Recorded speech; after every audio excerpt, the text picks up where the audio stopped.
First up, I'm going to talk about where I find my furniture, starting with the apps I use on my cell phone, sometimes on my computer if possible. Let's get started.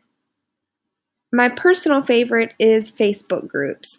Now, you can search and join your groups based on your zip code, neighborhood, city, and county. So, for instance, if your zip code was 11111, you'll search that and then perhaps the word sale, SALE, and Facebook groups will pop up that you can join.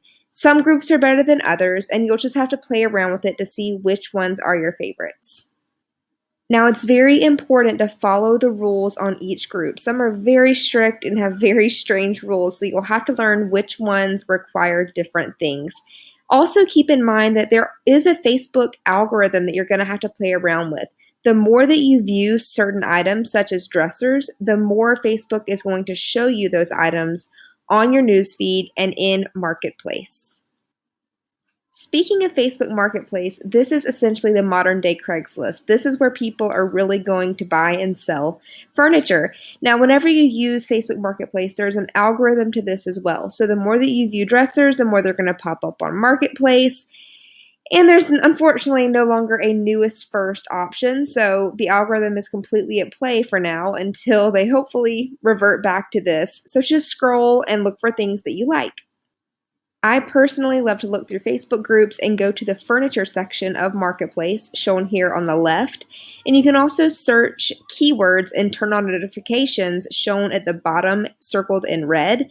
So you might turn on mid-century modern or farmhouse or project piece, dresser, any of those things to alert you when something is listed with that keyword.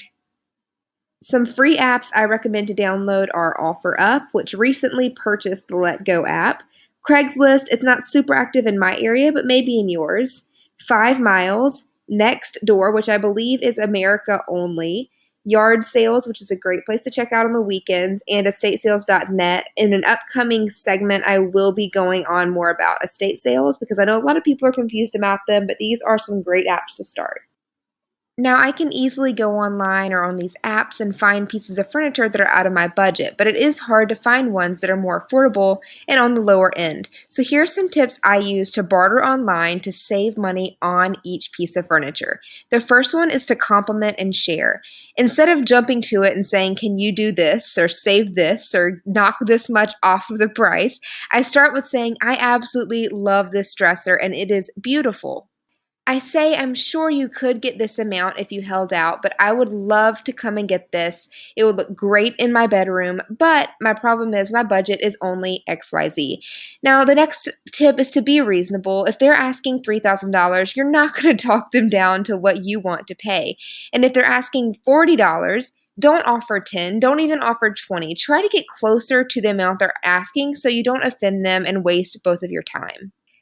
Last but certainly not least, because I have found that this one is the most effective way to barter, offer immediate pickup. If you're saying, I will do 20 when you're asking 30, but I can't pick up for 2 weeks, they're going to blow you off and probably not respond. But if you say, I know you're wanting 40, but I can give you 30 and pick up this hour, typically that works. So keep in mind when you're doing this, you do have to be available for a quick pickup, but it does work.